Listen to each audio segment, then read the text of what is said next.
So this week we're at Cal State Northridge outside of the Matadome for SoCal Business and Basketball Report, where we started the CIF playoffs this week, and we had Sierra Canyon facing St. John Bosco in a first round pool play game here at the Matadome in Northridge. And for those of you outside of the area, Northridge is the location of the last major earthquake in Southern California that occurred in a large population area.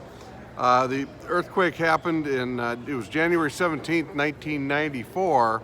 There were 57 people killed, 8,700 injured, and the damages at that point were $10 to $45 billion, and inflation adjusted, that'd be 20 to about 75 billion in damages. And I've talked to people that woke up early in the morning and they felt like they were going to die during that earthquake. The water mains broke, there were fires.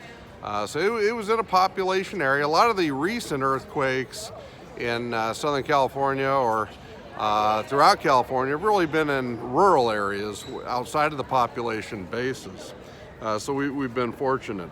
Cal State Northridge, so you know, there are about 38,000 students. Historically, a little bit of a commuter school. There's about 2,100 faculty. There's a $2 billion economic impact in the area here in the San Fernando Valley. And their endowment, it's about $126 million. And classes started in September of 1956, so it's a relatively young school.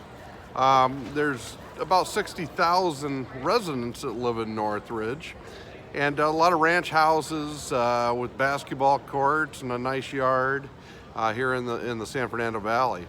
Other areas of interest in Northridge, there's the Northridge Hospital. It's the trauma hospital for the area here. They have about 400 beds.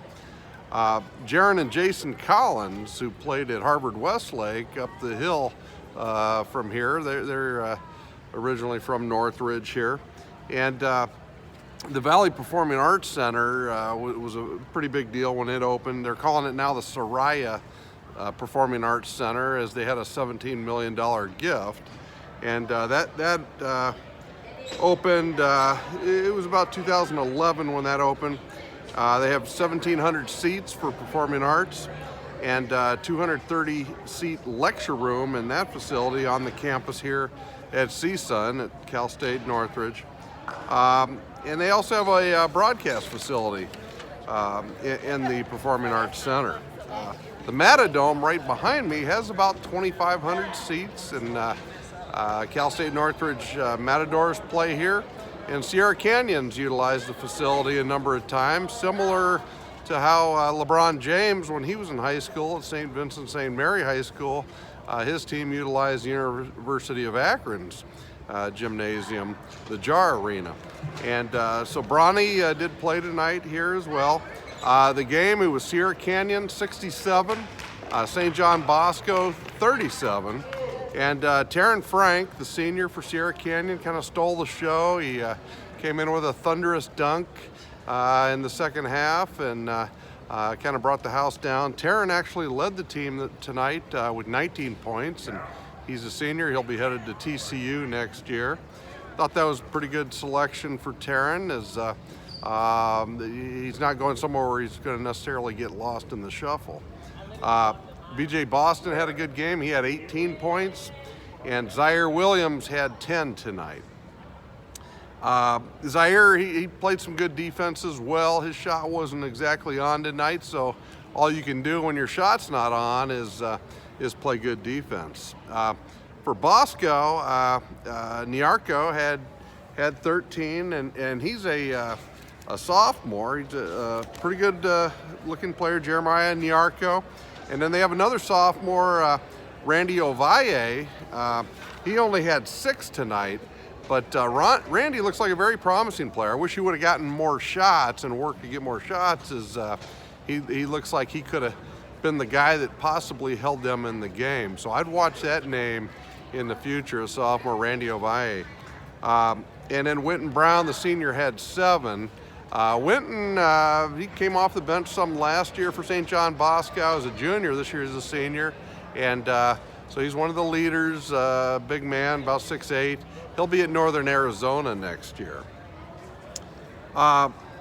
Really, Sierra, neither team has a fantastic point guard situation, and but I think Sierra is just too long for people, and they've played a number of local teams this year, and you have a feeling that someone could beat them because the outside shooting isn't what it's been in the past, and the point guard play isn't fantastic, but they're just so darn athletic. Their defense is pretty solid as well. So those are a lot of the key guys. Shai Odom also played pretty well. He scrapped and hustled out there, blocked a couple of shots, and then when you look at Sierra Canyon's team, they were able to get a lot of guys on the bench at the end of the game. Bronny, he did some good things. Omari Bailey, he didn't do anything flashy, but I thought it was a good sign late in the game.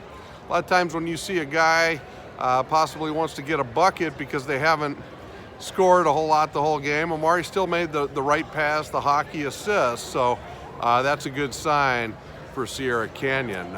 It's pool play in the open division here in the southern section, so you'll see Sierra, they'll play another game in pool play. They're looking pretty good in the southern section right now. I thought this might be a little more of a game tonight.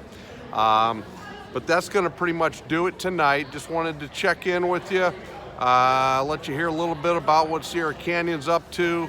Harold Yu didn't do a lot on offense, but his 7-foot presence was solid in the middle there as well. And they've got a great starting lineup. Sierra has 3-4 guys off the bench that would start for anybody. So thanks for joining us again this week. We'll check in with you again next weekend with SoCal Business and Basketball Report, as we're into the postseason now. We're in the Southern Section playoffs, and then the state playoffs would follow that. So have yourself a great weekend, and we'll look forward to seeing you next week.